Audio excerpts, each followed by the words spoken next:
वारकरी संप्रदायातील थोर महात्मे व महाराष्ट्रातील विचारवंतांची दुर्मिळ कीर्तने, प्रवचने, व्याख्याने ऐकण्यासाठी सुरेश महाराज सूळ या यूट्यूब चॅनलला अवश्य सबस्क्राईब करून बेल आयकॉन दाबा. परमार्थ करायचा असेल तर देवाविषयीचं प्रेम लागतं महाराज. प्रेमाशिवाय नाही होत. परमार्थाला प्रेम लागतं. आणि जोपर्यंत परमार्थाविषयी प्रेम आत निर्माण होणार नाही तोपर्यंत नाटक आहे सगळी. आम्हाला परमार्थ करावा वाटतो पण आमच्याकडून होत नाही. कसं होईल तुझ्याकडून? लग्न झालं तुझ्याकडून, पोरं करता आले, घरं बांधता आले, याच्या त्याच्या 10व्याला 13व्याला जाता येतं आणि फक्त इकडं करता येत नाही का? याचा सरळ सरळ अर्थ आहे की त्याविषयी काय नाही, प्रेम नाही. आपल्याकडून ज्या काही फार मोठ्या चुका आपल्या बाबतीत होतात त्यामध्ये संगतीचं दुर्लक्ष करणं, संगतीकडे, ही सगळ्यात मोठी चूक आहे महाराज.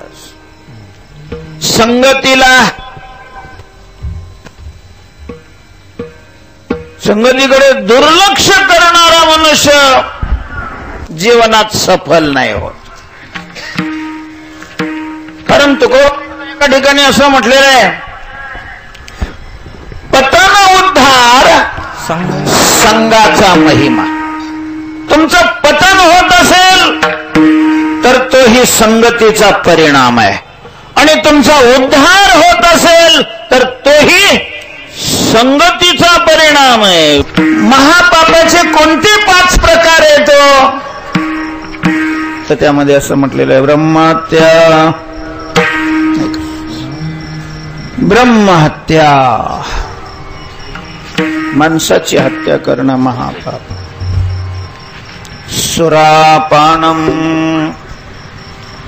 सुरापान करणं. सुरा म्हणजे ते लिंबू वगैरे कापायचा तो सुरा. सुरा म्हणजे दारू पिणं.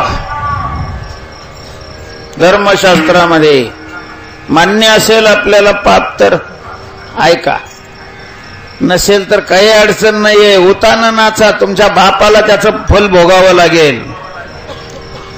कर्म करण्यामध्ये मनुष्य स्वतंत्र आहे. काहीही करू शकतो, काहीही मानू शकतो, काहीही बोलू शकतो. आपण कर्म करण्याचं स्वातंत्र्य भगवंताने मानवाला दिलेलं आहे. फलाचं स्वातंत्र्य नाहीये. जसं कर्म कराल तसं फल भोगावंच लागतं. तिथं कन्सेशन नाही, माफी नाही. ना भुक्तम क्षीयते कर्म जन्म कोटी शतैरपि. त्यामुळं परमात्मा कोणाच्याच कर्मात हस्तक्षेप करत नाही. ब्रह्महत्या, सुरापानम, स्थेयम, चोरी करणं, गुरुवांगनागम, परस्त्रीशी गमन करणं महापाप आहे. 4 झाले, ब्रह्महत्या, सुरापान, स्थेयम आणि गुरुवांगनागम. 5वं महापाप कोणतं हो तर तिथे सांगितलेलं आहे, ही जी 4 महापाप आहे ते पाप करणाऱ्याच्या बरोबर राहणं, त्याची संगती करणं, हे 5वं महापाप आहे. देव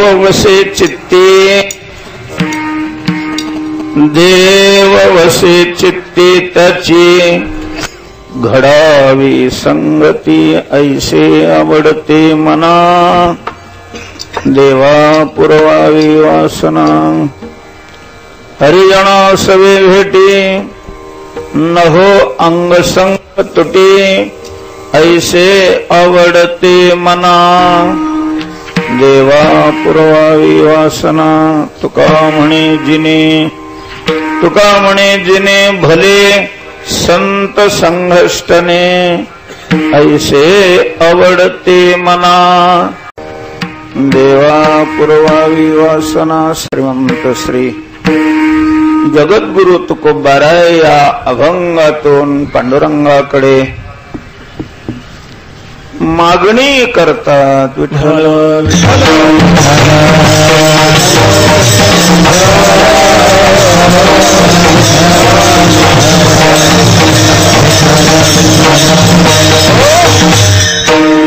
परम पूजनीय प्रातस्मरणीय वैकुंठवासी हरिभक्तीपरायण मारुती महाराज दस्तापूरकर यांच्या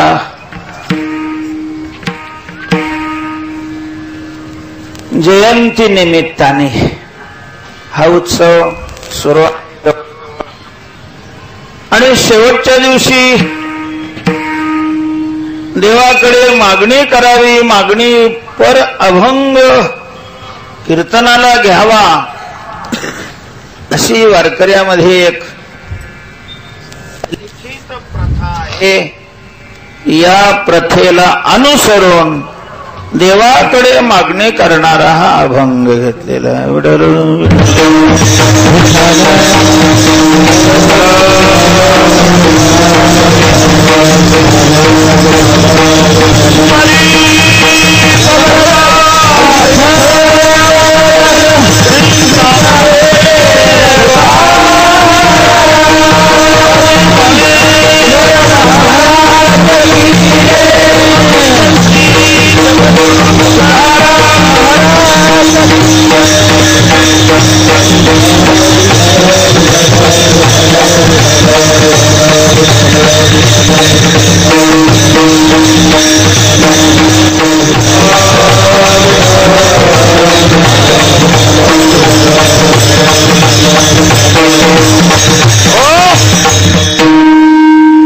उत्सवाच्या निमित्ताने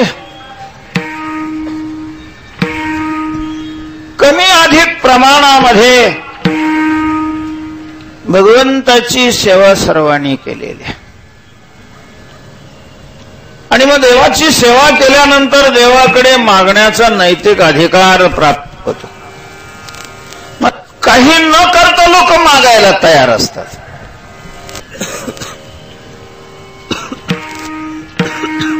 कलियुगात तर मागणं हे भूषण आहे की काय असं वाटायला लागलेलं आहे. कारण सगळेच हात पसरायला लागले. पूर्वी फक्त भिकारीच हात पसरत होते.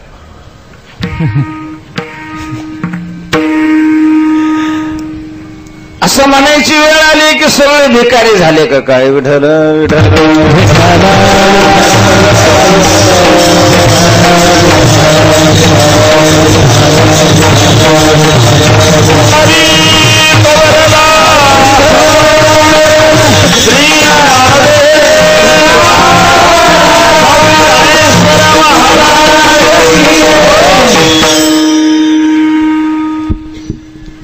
पण सेवा केल्यानंतर मागणी करण्याचा नैतिक अधिकार प्राप्त होतो. देवाची सेवा या उत्सवाच्या निमित्ताने आपण केलेली आहे. तेव्हा आज आपल्याला देवाकडे मागणी करायची आहे. म्हणजे वारकऱ्यांनी भक्तांनी देवाला काही मागू नये असं तुकोबऱ्यांनी सांगितलेलं आहे. काही मागणे हे अमानुचित. अगदी बरोबर आहे तुमची शंका. आणि या अभंगात मागणी कोणी केलेली आहे? अभंगाचं शेवट रामा म्हणे नाही, तुका म्हणेच आहे. त्यामुळे काही देवाला मागायचं नाही असे म्हणणारे तुकोबारे जर एक प्रकरणभर मागतात तर आपल्याला काय अडचण आहे. कारण यद्यदाचरती श्रेष्ठ. पण मग तुकाराम महाराजांनी काही मागायचं नाही असं म्हणताना कसं मागितलेलं आहे? तर त्याचं उत्तर त्या चरणामध्येच आहे. तुकोबारांनी काही मागायचं नाही म्हटलेलं आहे. काहीच मागायचं नाही असं नाही म्हटलं.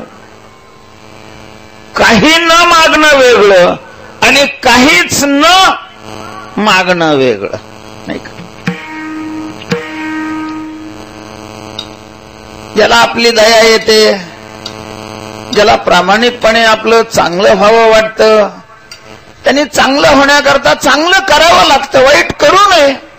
आणि जे वाईट आहे त्याच्यामध्ये काही पिऊ नये माणसाने. बरोबर आहे का नाही? पिऊ नये काही का काहीच पिऊ नये. म्हणजे वारकरी माणसं पितात का पित नाहीत? मी फक्त वारकऱ्याचं विचारलंय. हा, वारकरी माणसं पितात का नाही पित ना? खरंय का? वारकरी माणसं पितात का नाही? आता कसं काय वारकरी माणसाने मेले असते ना ते. एखाद्या वेळेला नाही खाल्लं तरी चालेल, पण नाही पिलं तर कसं काय चालणार आहे. वारकरीण पितात पाणी. तेव्हा काही पिऊ नये हे खरं आहे, याचा अर्थ काहीच पिऊ नये असं कसं काय. तसं देवाला तुकोबरे म्हणतात काही मागू नये. आम्ही भक्त आहोत, काही देवाला नक्की मागत नाही. आमच्या वाडवडिलांनी सांगून ठेवलेलं आहे, वडिलाची रीत जाणत असो, काही मागायचं नाही. पण काही देवाला मागितल्याशिवाय राहायचं नाही. मागणे ते तुझं मागो, जीवभाव तुझं सांगू. अर्थात काय मागायचं नाही, जे विनाश आहे ते मागायचं नाही, जे दुःख रूप आहे ते मागायचं नाही, जे स्वतःच्या कष्टाने मिळवता येतं ते मागायचं नाही. थोडक्यात संसारातलं काही मागायचं नाही. आणि जे देवाशिवाय दुसरीकडे कुठं मिळतच नाही आणि ज्याची नितांत गरज आहे असं देवाकडे मागावंच लागतं, तिथं काही पर्यायच नाही. तेव्हा भगवत विषयक प्रेम, परमार्थाकरता भक्ती करण्याकरता देवाविषयीचं काय लागतं, प्रेम लागतं. मला सांगा, एवढं मोठं शहर आहे, एखादं तरी दुकान आहे का असं, या ठिकाणी सगळ्या प्रकारचं प्रेम मिळतं, मिळेल. नंबर 1 बायको करता लागणार, नंबर 2 पोरा करता लागणार, नंबर 3 नवऱ्या करता लागणार. तुम्ही काही नाराज होऊ नका. नंबर 4 जनते करता लागणार, नंबर 5 पैसा करता लागणार, नंबर 6 देवा करता लागणार प्रेम भाव. आहे असं एखादं दुकान. परमार्थ करायचं असेल तर देवाविषयीचं प्रेम लागतं महाराज. प्रेमाशिवाय नाही होत. परमार्थाला प्रेम लागतं. आम्ही बरेच 5-6 दिवसापासून इथे तुकोबरेंची चरित्र ठेवलं. संध्याकाळी कीर्तन ठेवल्यामुळे वेळ लवकर ठेवली आणि त्यामुळं लोकांना येता नाही आलं. दुपारी माणसं आली होती, वेळ चुकली लोकांना. असं नाही आहे खरं. वेळ लवकर होती म्हणून लोकाला येता आलं असं नाहीये. प्रेम नाही म्हणून लोक आले नाही असं आमचं स्पष्ट म्हणणं आहे. मला तुम्ही सांगा, जर उद्या देवेंद्रांनी इथं जाहीर केलं की 5 वाजता शेतकऱ्याला बोंडाळीचे पैसे रोख स्वरूपात दिले जातील संत तुकाराम महाराजांच्या कॉलेजवर. किती वाजता? 5 वाजता. तर 3 वाजल्यापासून उन्हात तुम्हाला लाईनी नाही दिसल्या, त्याच्यात माळकरी दिसतील, जे चरित्राला येत नव्हते ते सुद्धा दिसणार नाही. त्याला दिसतात आणि चरित्राला कसं काय येता येत नाही. याचा अर्थ त्याची जशी आग पडलेली आहे तशी याची आग नाही पडलेली. आणि जोपर्यंत परमार्थाविषयी प्रेम आत निर्माण होणार नाही तोपर्यंत नाटक आहे सगळी. विठ्ठल विठ्ठल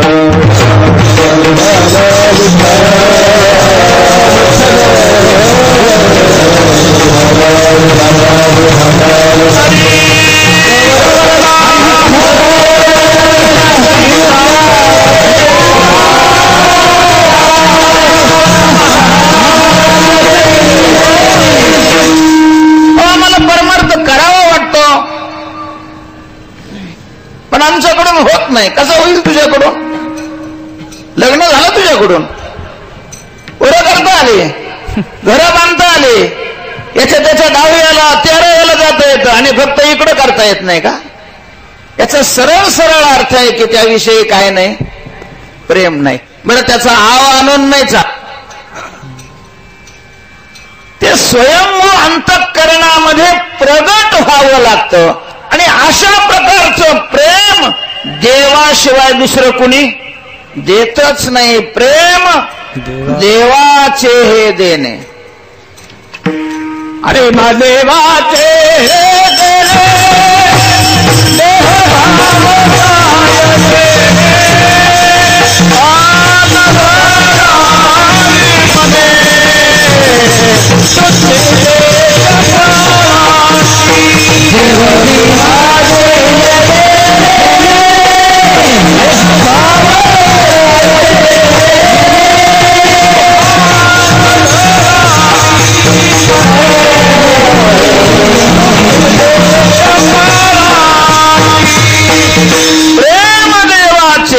येणे.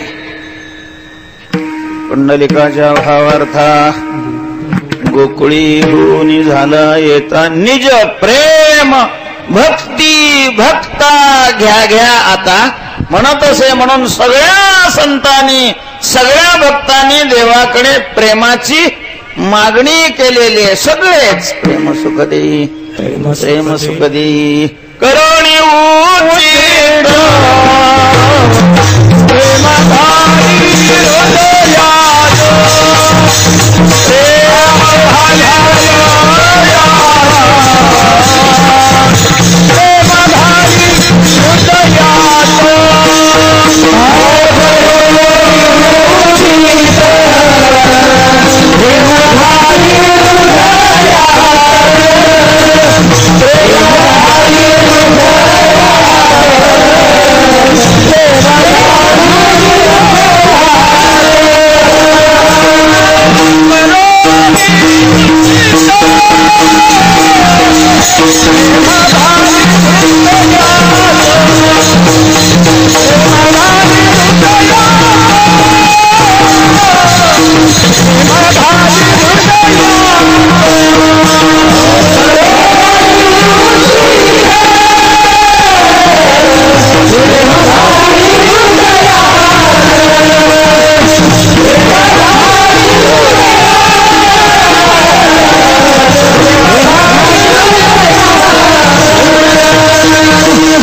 मज प्रेम.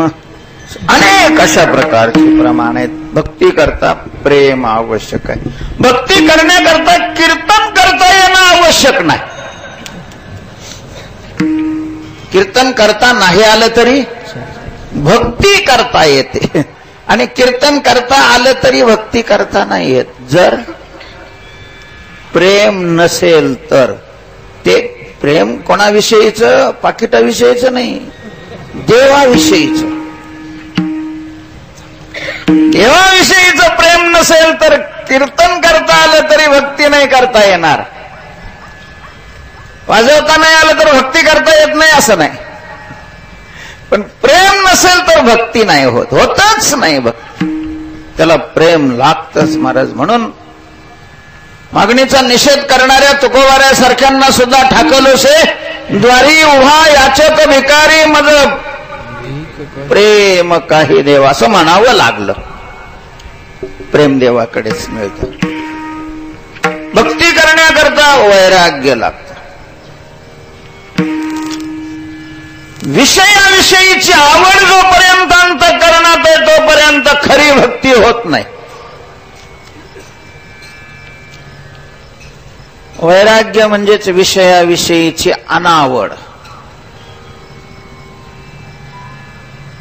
मान असेल, धन असेल, प्रतिष्ठा असेल, देह असेल, कीर्ती असेल, यांच्याविषयीची अरुची औदासीन्य चित्तामध्ये जोपर्यंत उभं राहत नाही तोपर्यंत भक्ती नाही होत.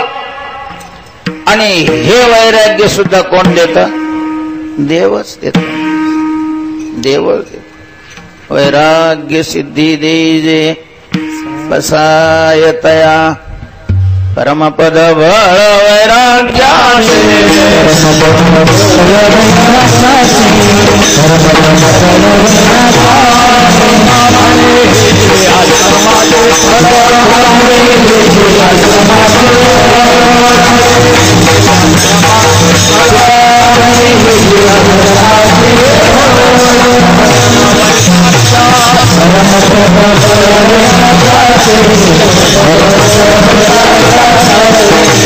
विवेक लागतो, देवाच देतो.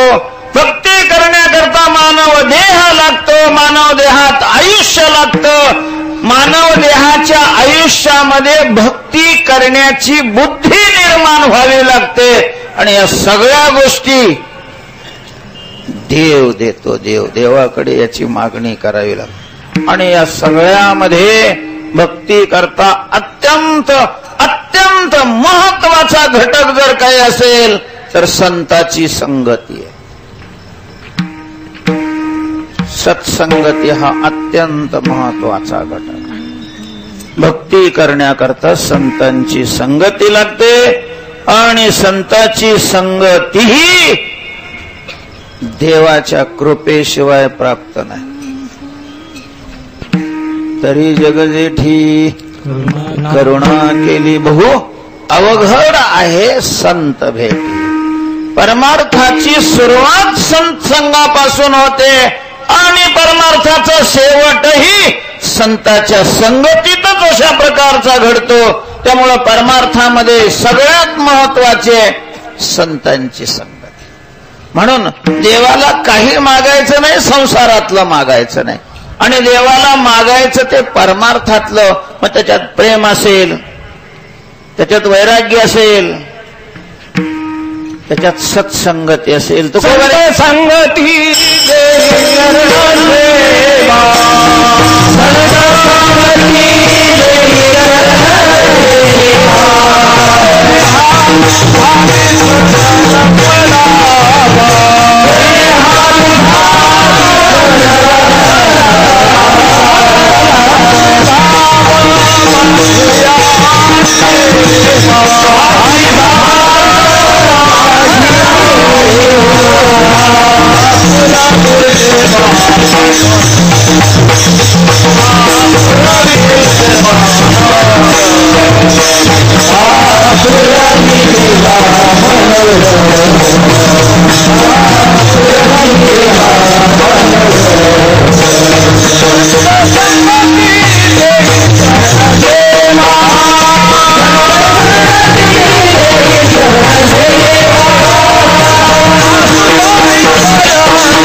काय म्हणून अनेक अभंगात तुकोबारायांनी देवाकडे संत संगतीची मागणी केलेली. अनेक अभंगात तुकोबारायांनी साधकालाही संतांची संगती करण्याचा आदेश दिलेला आहे. राहे संत संगी चुकोला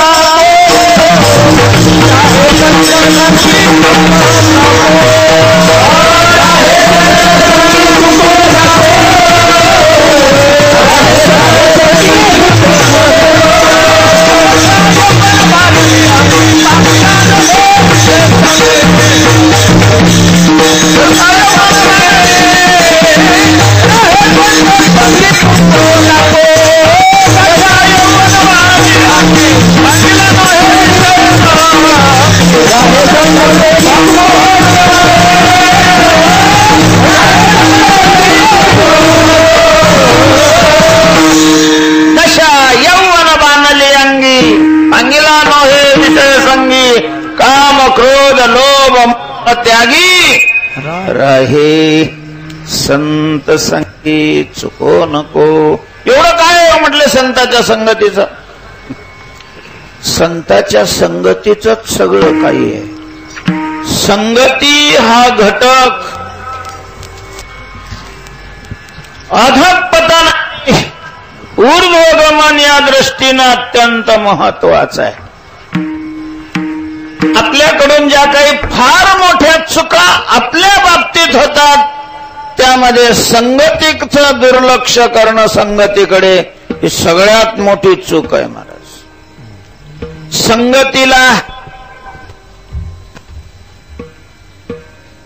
संगतीकडे दुर्लक्ष करणारा मनुष्य जीवनात सफल नाही होत. कारण तुकोबारायांनी एका ठिकाणी असं म्हटलेलं आहे, पतन उद्धार संघाचा महिमा. तुमचं पतन होत असेल तर तोही संगतीचा परिणाम आहे आणि तुमचा उद्धार होत असेल तर तोही संगतीचा परिणाम आहे. विठ्ठल विठ्ठल विठ्ठल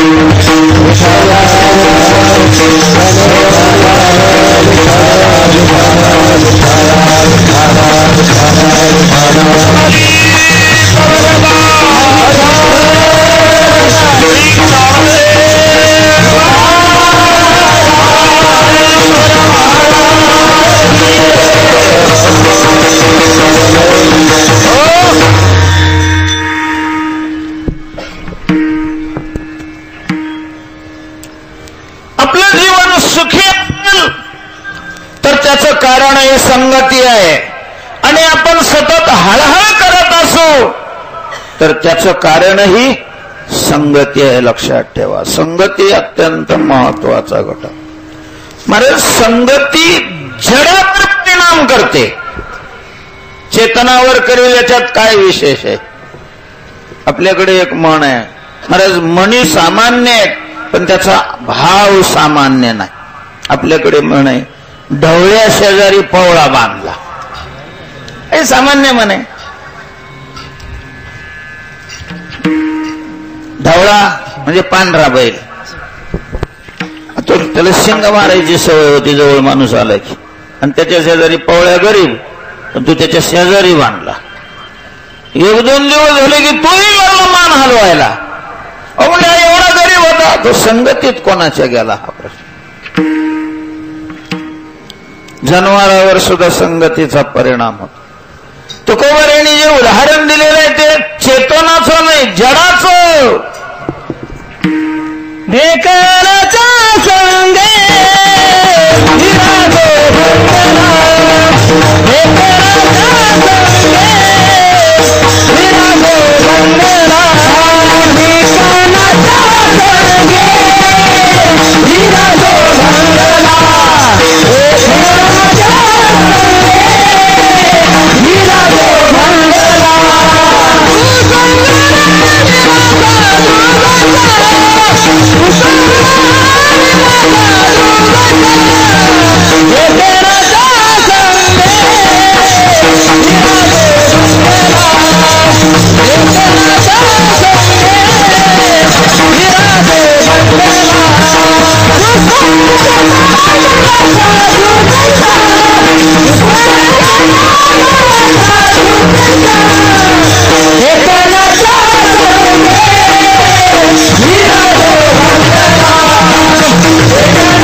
हिऱ्याचा दृष्टांत दिलेला आहे. हिऱ्याचा नवरत्नापैकी एक प्रकार आहे हिऱ्याचा.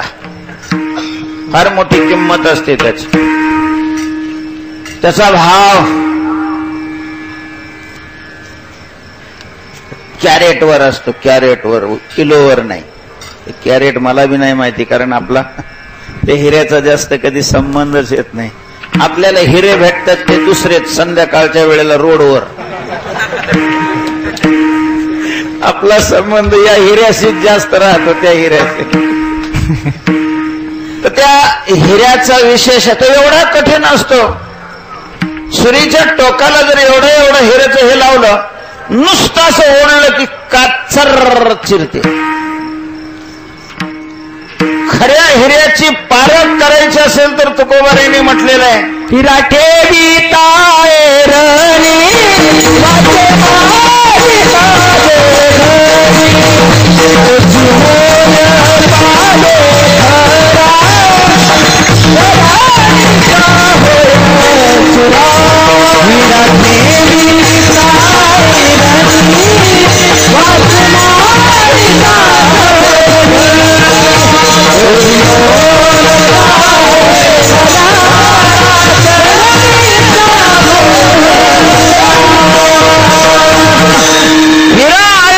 वाचे मारी ऐरणीवर हिरा ठेवायचा. ऐरण म्हणजे लाकडं ज्याच्यात कातली जातात त्याला नाही ऐरण म्हणत. ऐरण त्या वस्तूला म्हटलं जातं की ज्याच्यावर लोखंडी हत्यार, लोखंडी अवजार तयार करतात. लोहाराकडे पूर्वी त्या ऐरणी होत्या. लाल लोखंड झालं की त्या ऐरणीवर ठेवलं जायचं आणि मग त्याला असं पेपरने हाणायचं त्याच्यावर. पेपरने नाही, गण सुतडा, त्याला सुतडा. तो एका हाताने उचलत सुद्धा नाही, त्याला मारायला 2 हातांनी तीच माणसं मारू जाणं.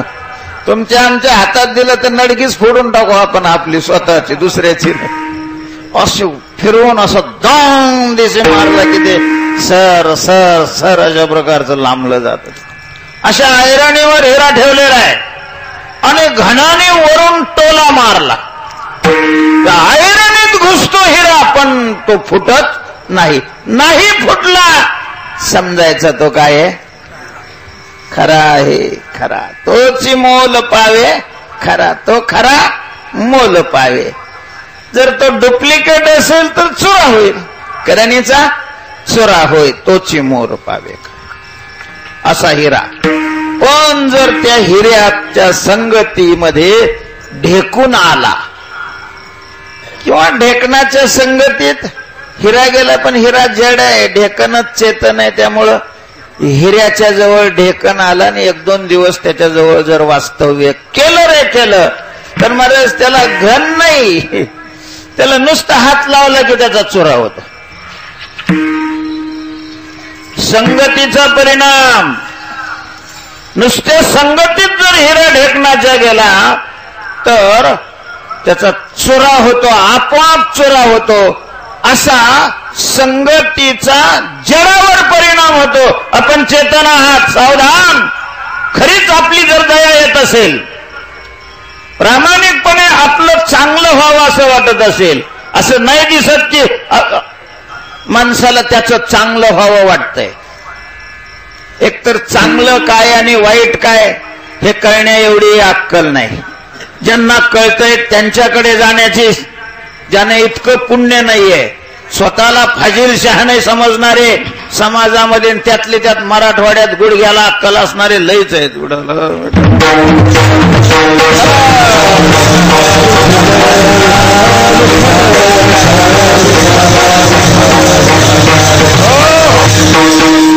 मी मराठवाड्यातलाच आहे.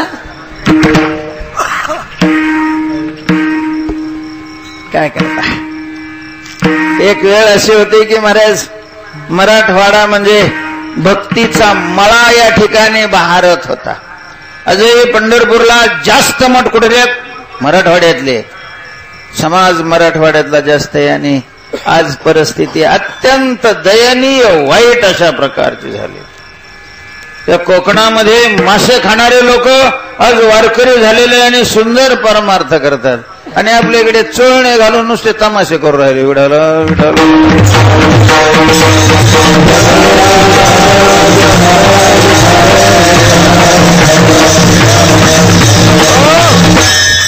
तुम्ही जाऊन पहा कोकणातल्या सप्ताहाला, मुंबईतल्या सप्ताहाला, तुम्हाला आश्चर्य वाटेल.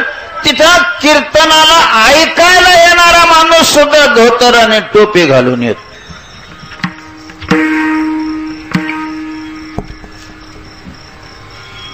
आमच्याकडे अजून तरी कीर्तनकार धोतर घालतोय एवढं चांगलं आहे. म्हणजे कीर्तनाच्या गावापर्यंत येत असताना चोळणे का घालीत नाही, पण अजून त्या याच्यावर तो कीर्तन नाही करत. टाळकऱ्यांनी सगळी सोडलेलीच आहे परंपरा, लाज, आबरू. पण अजून कीर्तनकारात आहे थोडीशी कपड्याची तरी, बाकी तर सुटलेलं आहे म्हणा, पण कपड्याचा.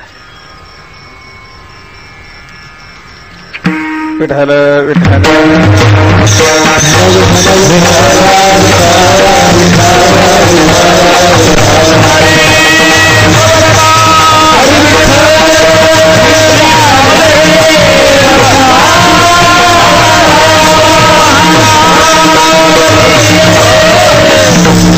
कोंबड्यात काय मग धोतर घातल्यावरच पुण्य होतं, चड्डी नसून भक्ती केल्यावर काय पुण्य होत नाही, तसं नाही आहे. काही फारसं एवढं कपड्याला महत्व आहे असं नाही. पण मला सांगा महाराष्ट्रामध्ये, मराठवाड्यामध्ये, आता परभणी जिल्ह्यामध्ये कोर्ट असेल जिल्ह्याचं ठिकाण आहे, बरोबर. कोर्टामध्ये केस लढवणारे वकीलही असतील, बरोबर आहे की नाही. उन्हाळ्यामध्ये कोर्ट चालू असतं, खरं आहे की नाही. माणसाला अंगात बनेल सुद्धा घालावं वाटत नाही, काढून टाकावं वाटतं, एवढी उष्णता आहे इकडं, खरं आहे की नाही. तरीही उन्हाळ्यात वकील कोर्टात जाताना काय अंगात घालून जातो? ते पांढरा नाही. उन्हाळ्यामध्ये सुद्धा वकील मंडळी कोर्टात जातात, ती काळा कोट घालून जातात. काळा कोट घातल्यावर काही नाही घातलं तर काही कायद्याची आठवण होत नाही का? तसं नाही, तिथली पद्धत आहे. हे का पद्धत पडलेली आहे? एक कोर्टाची पद्धत इंग्लंडहून इकडे आली. आणि इंग्लंड हा थंड प्रदेश आहे महाराज. तिकडे 12ही महिना काय असते? थंडी असते. त्याच्यामुळे तिथं कोट घालावेच लागत होते. इकडे आता ऊन मरणाचं पडायला लागलं तरी कोट घालून जातात. ते कोट नाही करत. टाळकऱ्यांनी मात्र चोळण्या घालायला सुरुवात केली.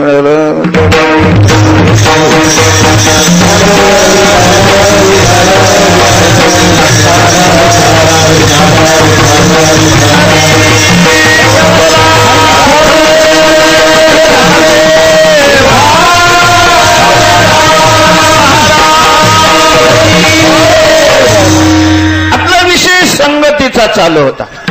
संगती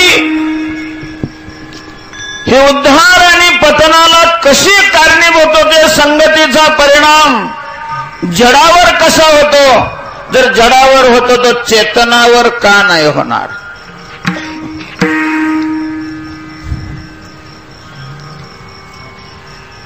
धर्मशास्त्रामध्ये एक श्लोक आलेला आहे. पापाची मीमांसा करत असताना पापाचे 3 प्रकार सांगितलेले आहेत. उदाहरण म्हणून सांगतो. मला माहिती आहे आज अशी परिस्थिती आहे की गळ्यात माळा असणारे पाप पुण्य मानायला तयार नाही. विठ्ठल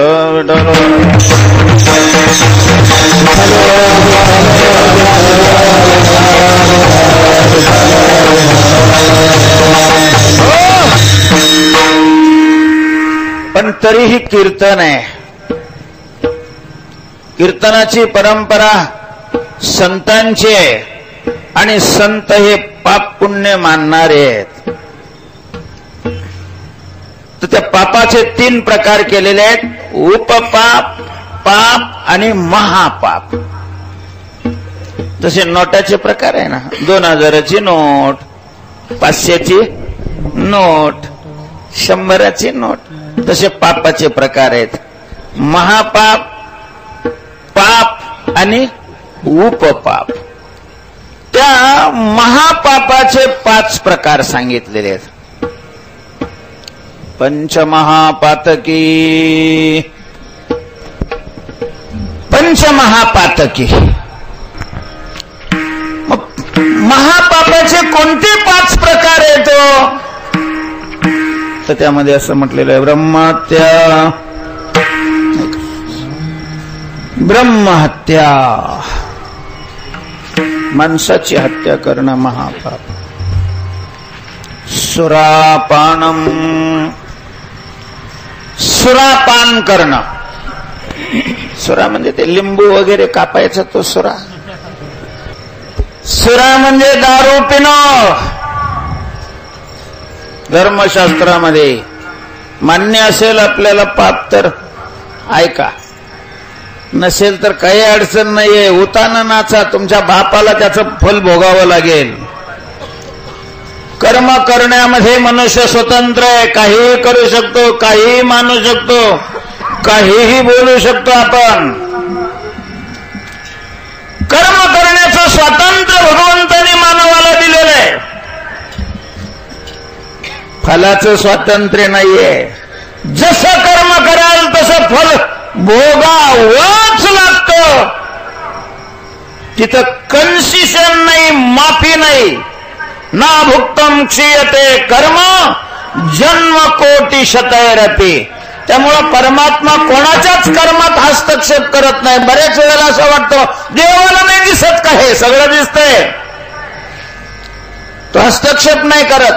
कशा करता करेल? तो धंदा चालवायचा आहे त्याला जगताचा.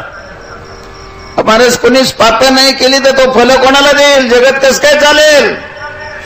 जगतामध्ये डुकराची गरज आहे, जगतामध्ये कुत्र्याची गरज आहे, जगतामध्ये बैलाची गरज आहे, जगतामध्ये पापी करणाराची आवश्यकता आहे. कारण त्याच्या विना नरकाचा सगळा प्रदेश रिकामा पडेल ना.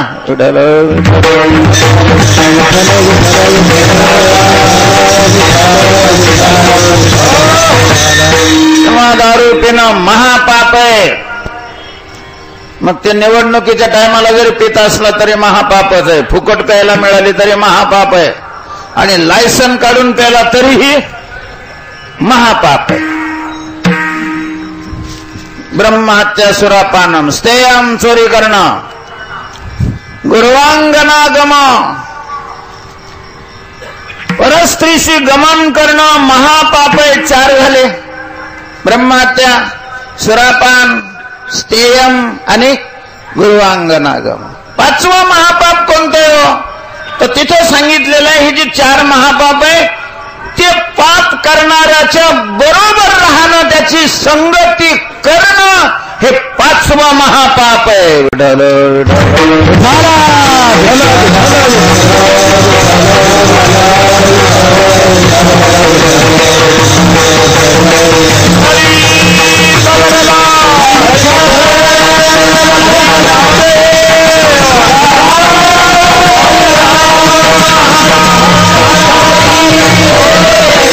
सावधान, तुम्ही दारू पित नाही, तुम्ही कोणाची हत्या करत नाही, केलेली नाही, तुम्ही चोरी करत नाही, तुम्ही परदारा गमन करत नाही, पण अशा लोकांच्या संगतीत जर बसत असाल तर तुम्हीही तेवढेच पापी आहात, सुदभर कमी नाहीत. संगतीचा प्रभाव मी सांगत होतो.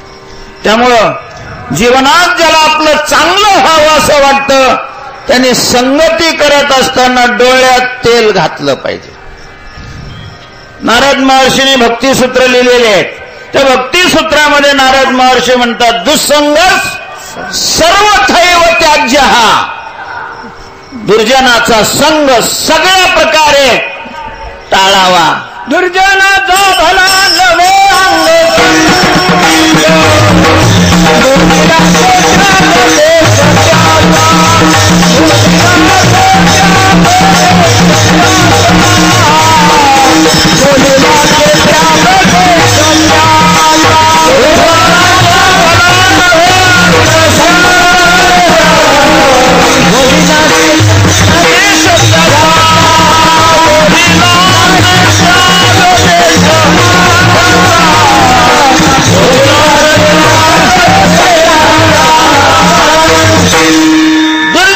संगती करू नये आणि सज्जनाची संगती केल्याशिवाय राहू नये. संतांची संगती करावी. पण मग आता मिळणार कशी? संत आपल्याला ओळखता येतात का? संताला ओळखण्याकरता संत व्हावं लागतं आणि ओळखता येत असले तरी त्याची संगती मिळणार कुठं? कोण देणार? अरे संताच्या संगती करता देवाची कृपा व्हावी लागते. त्यावेळेला संत संगती मिळते. म्हणून तुकोबाराय देवाकडे संताच्या संगतीची मागणी अभंगाच्या प्रथमच्या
समोर उभे राहिलेले आहेत आणि प्रार्थना करतात. देवा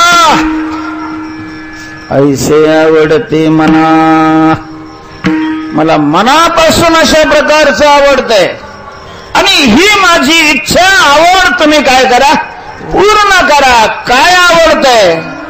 देव वसे चित्ती, त्याची संगती घडावी. तुकोबार आहे. संतांची संगतीची आवड आहे तुकोबारांना. संतांची संगती हवी आहे, पण तरीही संत अशा प्रकारचा सामान्य शब्द तुकोबारांनी नाही वापरला. या बाबतीत तुकोबाराय महाराज फारच सावध आहेत, दक्ष आहेत. मोघम नाही बोलत. संतांची संगती हवी असं म्हटलंच तर काही बिघडलं असतं का? नाही. का? संत म्हणून कुणी एखादा उपट समजा जर समोर आला, देवाने कोणाच्या तरी संगतीत घातलं, अहो याने संत पदवी मिळवलेली आहे, ते संतांच्या परंपरेत जन्मलेले आहेत, हे लोकांचे बऱ्याच गुरु आहेत, अमकय तमकय असं म्हणून जर कोणाच्या तरी संगतीत, तुकाराम महाराज फारच सावध आहे या बाबतीत. तुकोबारे परमार्थाच्या बाबतीत अति सावध आहेत, अति सावध. म्हणून देवाकडे मागणी करत असताना सुद्धा देवाच्या मनावर संत नाही ठेवला. लक्षण सांगितलं लगेच. संतांचं आम्हाला ज्याची संगती हवी ते अशा स्वरूपाचे आहेत. कशा स्वरूपाचे? देव वसे चित्ती. कीर्तनकाराची संगती नाही मागितली. संत कीर्तन करत नाहीत का? केले संतांनी कीर्तन. नाचू कीर्तनाचे रंगी ज्ञानदीप लावू जगी, संतांनी कीर्तनही केलेली आहे. पण तरीही तुकाराम महाराज कीर्तनकाराचं नाव नाही घेत, भजन करणाऱ्याचं नाव नाही घेत, दिंड्या काढणाऱ्याचं नाव नाही घेत, सत्य करणाऱ्याचं नाव नाही घेत. संतांची संगती मागत असताना त्यांनी लक्षण काय टाकलेलं आहे? चित्ती देव वसे. ज्याच्या चित्तामध्ये देव राहतो, संतांच्या चित्तात देव राहतो. ज्याच्या चित्तात देव राहतो तो संत. तुकोबाराय संत म्हणून त्याला मान्यता देतात, वा शास्त्र संत म्हणून त्याला मान्यता देतं. संतांचं हे लक्षण आहे. कारण शास्त्रामध्ये वस्तूची सिद्धी ही प्रतिज्ञेवर वा लोकमतावर अवलंबून नाही. नाही प्रतिज्ञा मात्रेण वस्तुसिद्धी, लक्षण प्रमाणाभ्याम, लक्षण आणि प्रमाणावर अवलंबून असते. आणि संतांचं लक्षण हे चित्ती देव वसे. विठ्ठल विठ्ठल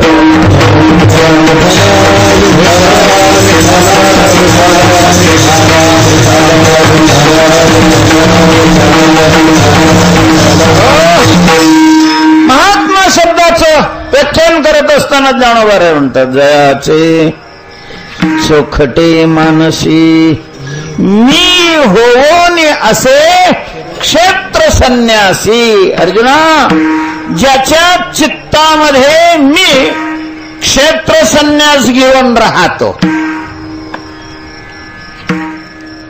अर्थात ज्याच्या चित्तात देव राहतो तो संत आहे. चित्तात देव राहतो तो. विठ्ठल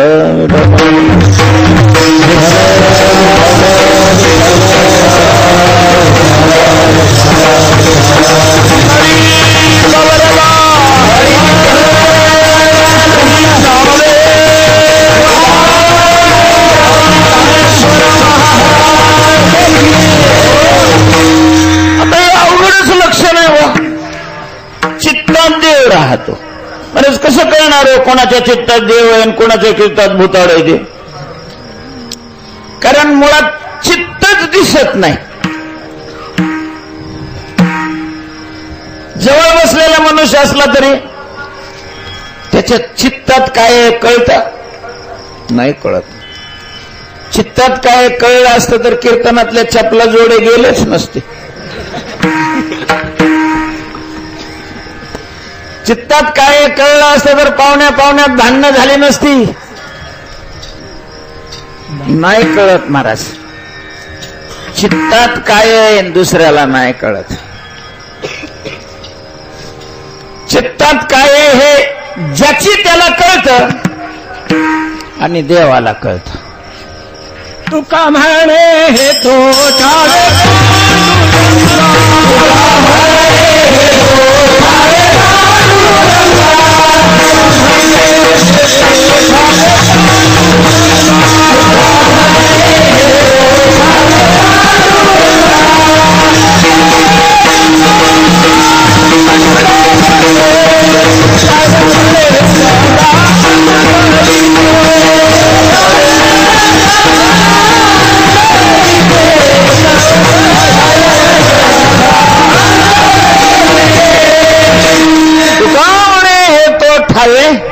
पांडुरंग देवाला तरी कळतं चित्तात काय ज्याची त्याला कळतं, दुसऱ्याला नाही कळत.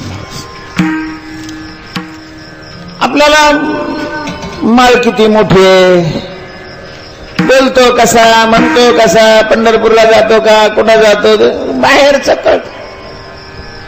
बाहेरच्यावरून आपण फार झालं तर अनुमान करू शकतो, पण अनुमानाला अनेक अडचणी हे आपल्यालाही माहित नसतं. हेतूवरून अनुमान केलं जातं आणि हेतू नसून हेतू सारखे दिसणारे बरेच हेतवाभास आहे शास्त्रामध्ये, त्याचं वर्णन आहे. आपल्याला इथं सांगायला वेळ नाही, त्याचं काही कारणही नाही, सांगण्याची आवश्यकता नाही. चित्तामध्ये देव आहे की नाही हे कसं कळणार आहे? महाराज कळत असतं तर मग तुकोबारायांनी देवाकडे कशाला मागणी केली असते? आपल्याला कळत नाही म्हणून तो देवाकडे साकडं घातलेलं आहे की ज्याच्या चित्तात देव आहे त्यांची आम्हाला काय दे, संगती दे.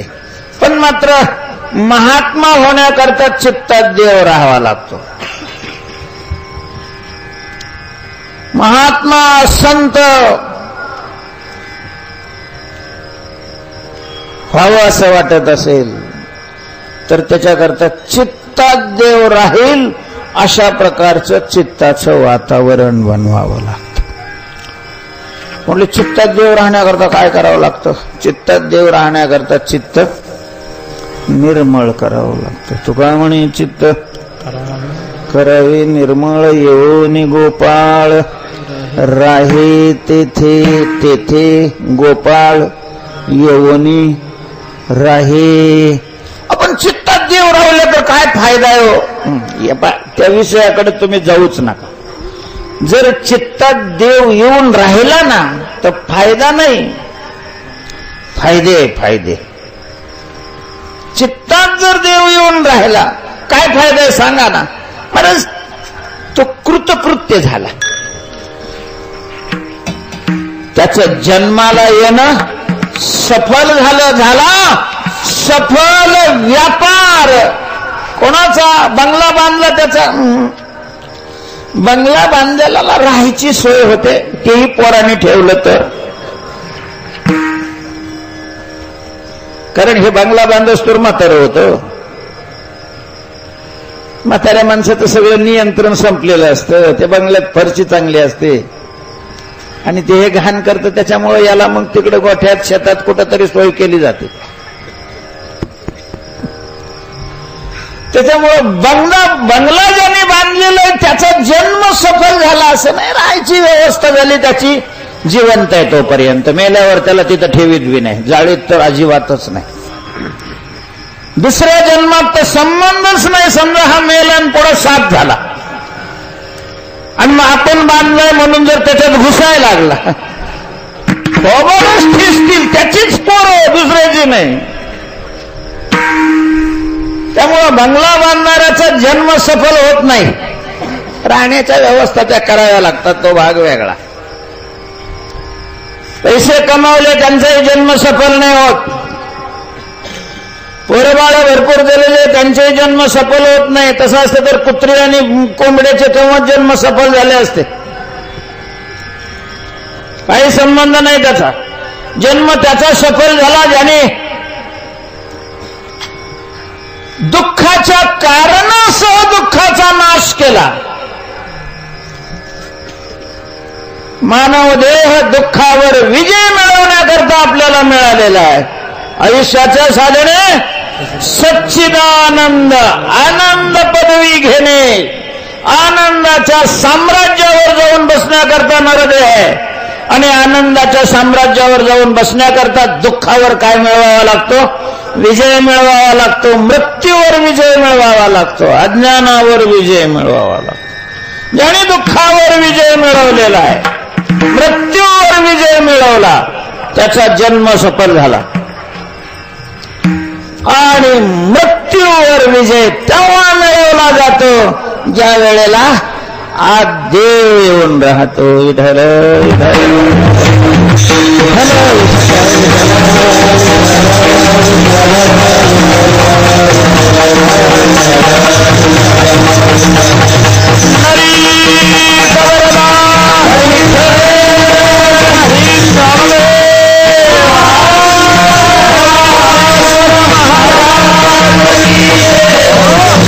काय संबंध आज देव राहण्याचा आणि दुःखावर विजय मिळवण्याचा स्वतंत्र विषय महाराज एका कीर्तनात नाही होऊ शकत सगळे विषय. नामदेवराय सावता महाराजांचं वर्णन करत असताना म्हणतात, नामा म्हणे त्याचा जन्म सफल झाला का? तर साठविला दाता त्रैलोक्याचा, साठविला हरी, साठविला हरी,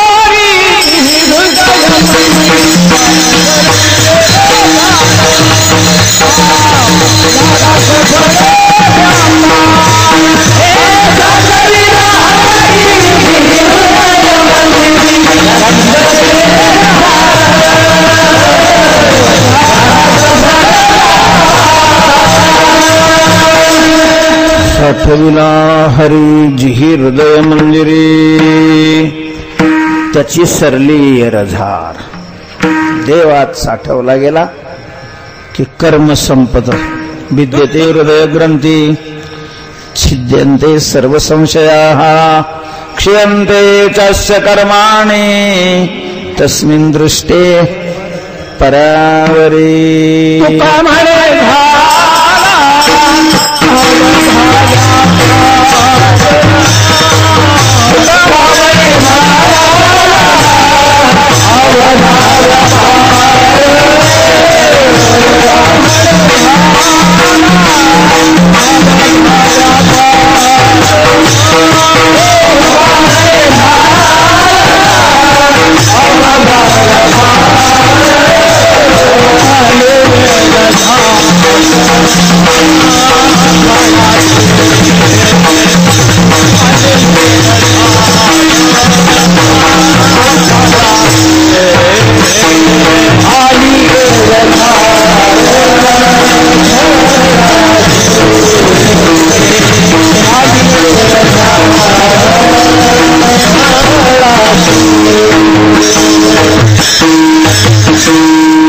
झाला अवघा व्यापार, अवघा व्यापार आली एरझार फळाशी हे. हा, आली एरझार फलासी. देव चित्तामध्ये ज्याच्या राहतो, देव वसे चित्ती. का म्हटले? पण देव तर सगळ्याच्या चित्तात राहतो ना. सर्वस्य चाहं हृदि सन्निविष्टो ईश्वर सर्वभूतानां हृदयेश अर्जुन तिष्ठती. विठ्ठल जळी स्थळी भरला सर्व घटी राम. देहादेही एक तैसा सरकार सर्वांच्या हृदय देशी. मी अमुक आहे ऐसी. बुद्धी स्फुरे आहार निसिद्ध वस्तू का मी. ही सगळी प्रमाण देव चित्तात राहतो हे सांगणारे. पण देव जर सगळ्याच्या चित्तात राहतो तर या मागणीला अर्थ काय राहिला? खरंय, सगळ्याच्या चित्तात देव असणं वेगळं. इथं सगळ्याच्या ज्याच्या चित्तात देव असतो तसं नाही म्हटलं, ज्याच्या चित्तात देव राहतो असं म्हटलेलं आहे. राहतो. देवाची दोन रूप आहेत, सामान्य रूप आणि विशेष रूप. सामान्य रूपाने तो सगळ्याच्या चित्तामध्ये, विशेष रूपाने सगळ्याच्या चित्तात नाहीये. विशेष रूपाने ज्याच्या चित्तात राहतो. तुम्ही कोणालाही विचारा, अरे भाऊ, अरे तुझ्या हात देव आहे ना, तो जर हा म्हटला तर मी तुम्हाला काही बक्षीस देईन. कोणालाही विचारा, माळकऱ्याला विचारा देव कुठे आहे, तर तो मंदिराकडे बोट दाखवतो की नाही बघा. त्याने जर इकडे बोट दाखवलं ना तर मग तो मात नाही समजा. आता उभं कीर्तन ऐकल्यावर तेवढ्या पुरतं उद्या म्हणतील लय झालं तर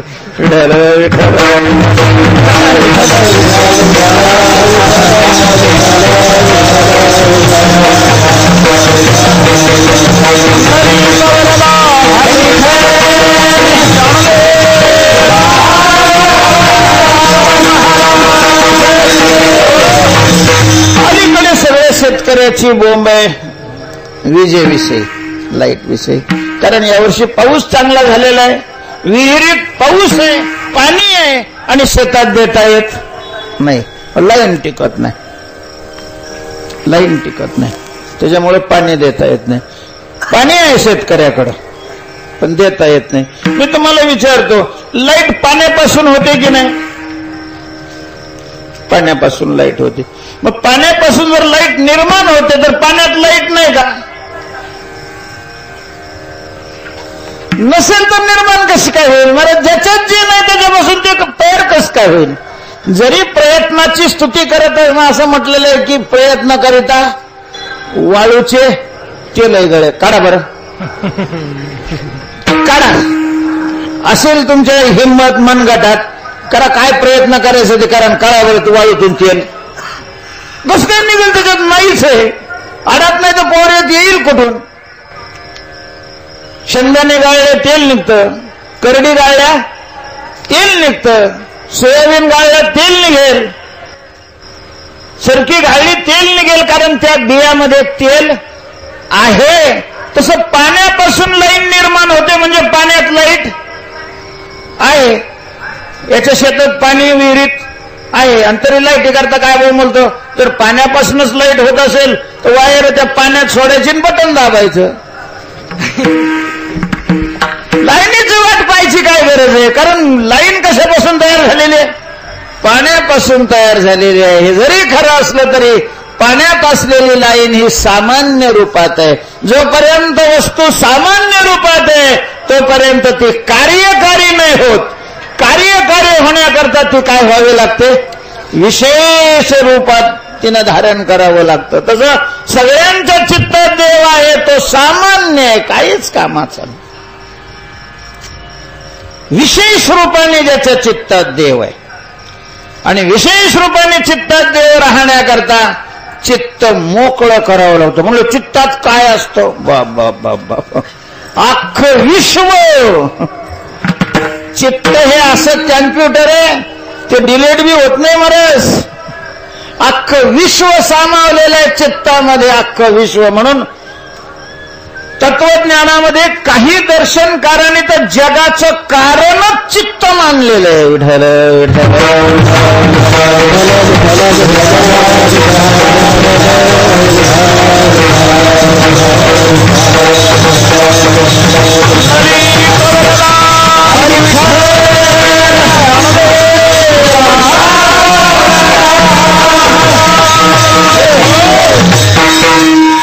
शास्त्रदृष्टीनं चित्तामध्ये 3 प्रकारचे दोष असतात. मलदोष आहे, विक्षेप दोष आहे आणि आवरण दोष आहे. निष्काम साधना करून कर्म करून मलदोष घालवलेला आहे, निष्काम भक्ती करून विक्षेप दोष घालवलेला आहे आणि सद्गुरूच्या कृपेनं ज्ञानाच्या साह्याने ज्याच्या चित्तातला आवरण दोष निघून गेलेला आहे, असे 3 दोष ज्याच्यातले गेलेले आहेत त्याच्या चित्तामध्ये विशेष रूपाने देव राहतो. आणि मग देव आत आला रे आला की आत असलेली चिंता. मला तुम्ही सांगा, आपल्याला दुःख नको वाटतं? खरं आहे की खोटं आहे? दुःख हवं वाटतं का नको वाटतं? नको वाटतं, आहे की नाही? मला सांगा, दुःख नेमकं कुठं राहतं? म्हणजे कापड बाजारात राहतं का मार्केट यार्ड मध्ये राहतं? भाजी मार्केटमध्ये राहतं का इथं कॉलेजमध्ये येतं? दुःख राहतं कुठं? दुःख चित्तात आहे, चित्तामध्ये. चिंता जाळते माणसाला, कुठे राहते? चित्तात आहे. भीती कुठे राहते? चित्तामध्ये दुःखाला कारणीभूत असणारे सगळे जे महापुरुष कुठे राहतात? चित्तामध्ये. मग द्वेष असेल, मत्सल असेल, ईर्ष्या असेल, हे सगळे चित्तात राहतात. आणि सुखही कुठं राहतं? चित्तातच. हे एवढे असल्यावर त्याला जागा मिळते होय? हे महाराज त्याला तिथं थांबूच देत नाही. एवढं तेवढं पोरग झालं म्हणून होतं ना होतं, पोरग झालं याचा आनंद होतो ना होतो, तोवर लगेच बातमी येते मेवण्याचा ऍक्सिडेंट झाला. लगेच चिंता उभी राहते. कितीक लागलंय कोणास ठाऊक, जिवंत आहे का नाही काय माहिती. पळत तसंच चिंता त्या आनंदाला लगेच गुद्दा घातला आणि दिलं बाहेर काढून. महाराज विठाल विठाल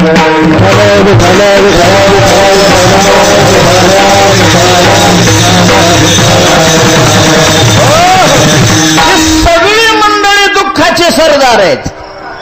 लोभ आनंदाचे सरदार नाही. आपल्याला फसवतो. हे मिळालं म्हणजे तू सुखी होशील, ते मिळालं म्हणजे तू सुखी होशील. लक्षात ठेवा, लोभ हा दुःखाचा जीवलग आहे. जिथं लोभ आहे तिथं सुख नाही, तिथं दुःखच आहे. आणि हे सगळे सुखाचे विरोधी पैलवान सगळे आत आहेत. कायच सुखाला राहू देतात. इकडून तिकडून थोडस वर यायला लागलं की लगेच लाथा घालून त्याला मारून टाकेल. ही सगळी आपली दुःखाची सहकारी आणि आनंदाच्या विरोधी असणारी मंडळी चित्तात राहतात, चित्तात. आणि मग ज्या वेळेला देव चित्तामध्ये येतो, देव येणार असं ऐकलं रे ऐकलं की लगेच महाराज हे वळकटे गुंडाळतात. प्रवेश भीतरी गेला देव, प्रवेश भीतरी गेला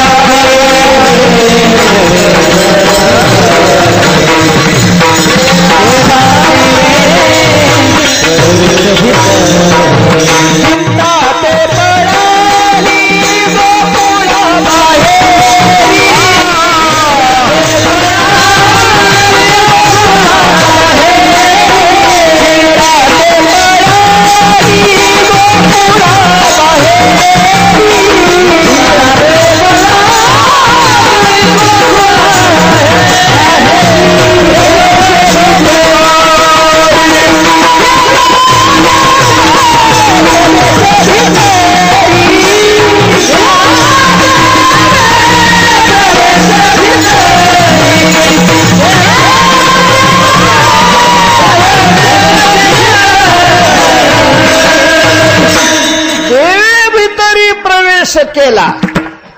चिंता बाहेरी पळाली हरियाल्या हाता. मग कैची दुःखते कैसे नये स्वप्नासी, भुक्ती मुक्ती झाल्या कामारी दासी. का याचे वर्म तू आम्हापाशी. ज्याच्या चित्तात देव आहे तिथं दुःख नाही, ज्याच्या चित्तात देव आहे तिथं चिंता नाही, ज्याच्या चित्तात देव आहे तिथं काम नाही, लोभ नाही, द्वेष नाही. काम क्रोध लोभ निमाले ठाईची. नुसता आनंद असतो, आनंद.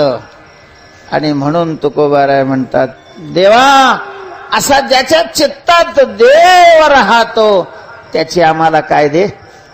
देववसे चित्ती त्याची घडावी संगती, ऐशी आवडते मना देवा पुरवावी वासना. पण संगती अशी 5 मिनिटाची नको देऊ. हरिजना सभे भेटी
होऊ नये. हरिजना सवे भेटी अंगसंग तुटी नको.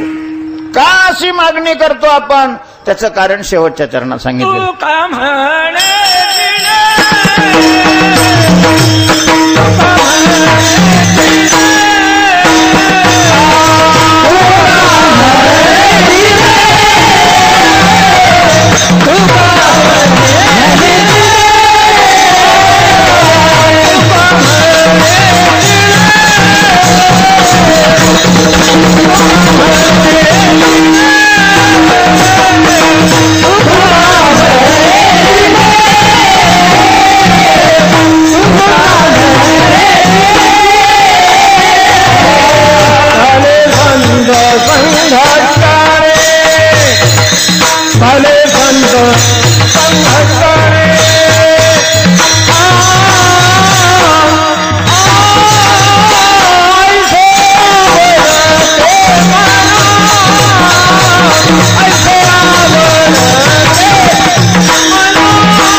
संतांच्या संगतीत जगणं हे सर्वश्रेष्ठ जगणं आहे.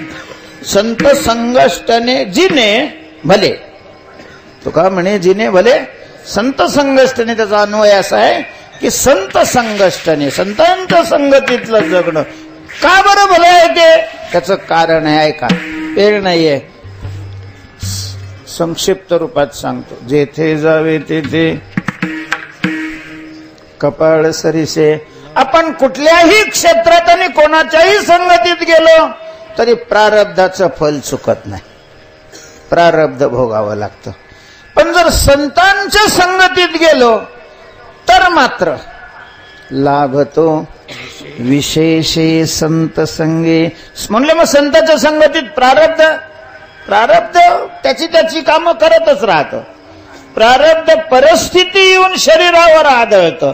पण संतांच्या संगतीत असो आपण तर चित्तामध्ये असलेलं जे महासुख, त्या सुखात वृत्ती ज्या वेळेला बुडी मारते त्यावेळेला ती वरती येतच नाही. तो काय म्हणे मग नये वृत्तीवर